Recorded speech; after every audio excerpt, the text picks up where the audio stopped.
Здравствуйте, меня зовут Ренде. Фамилия Рен, имя Ди. Мне 20 лет.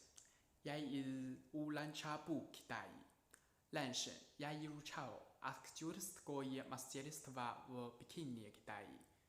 Сейчас я учусь в подготовительном курсе в Санкт-Петербурге. Мне нравится русская драма, поэтому я хочу поступить в ЛГС. Стихи Павел Андагольский. Объяснить. Почему же глаза твои на здесь открыты? И всмотреться не могут в посмертную тьму.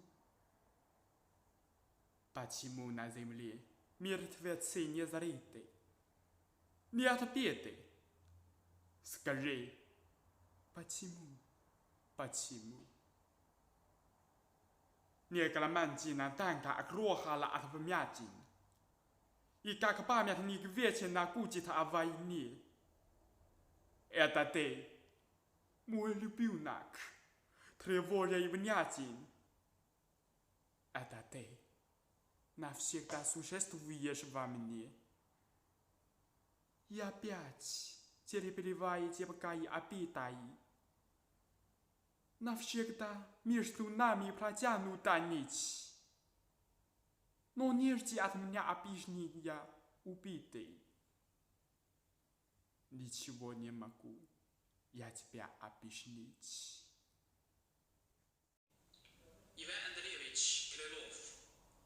Собака и лошадь. У одного крестьянина срура. Собака с лошадью летаться, когда стали. Вот, говорит Бергос, большая госпожа, по мне, Господь тебя совсем ствола скнали. Велика вещи выйти и пахать, а путались тебе твоим другого не слыхать. И можно ли тебе равняться в чем со мною?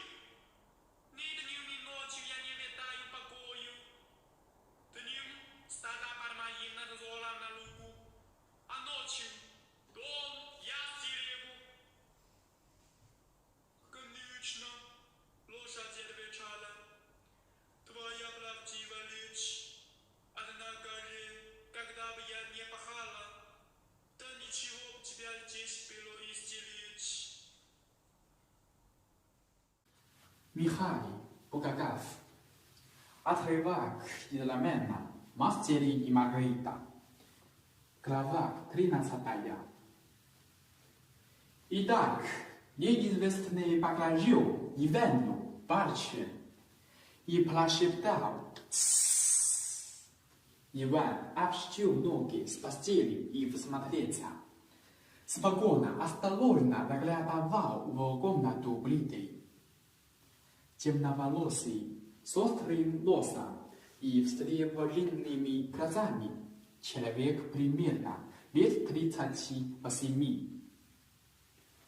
Убедившись в том, что Иван один, и прислушавшись, таинственный посетитель осмелел и вошел в комнату.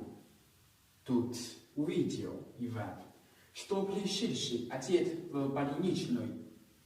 На нем бело белье, туфли на босу ногу, на плечи наброшен бурый халат. Пришедший подмигнул Ивану, спрятал в карман связку ключей.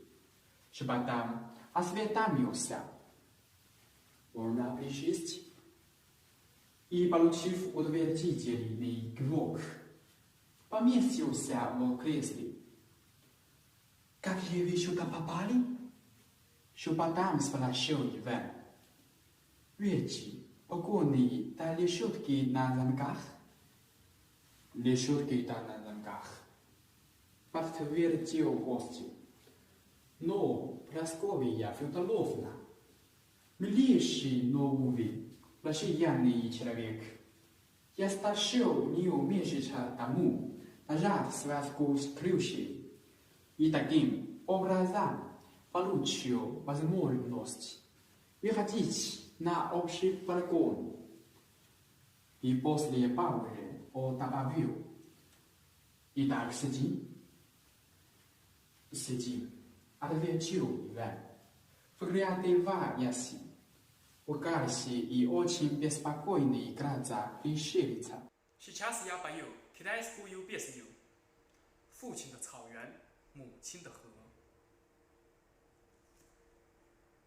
父亲曾经形容草原的清香，让它在天涯海角也从不能相忘。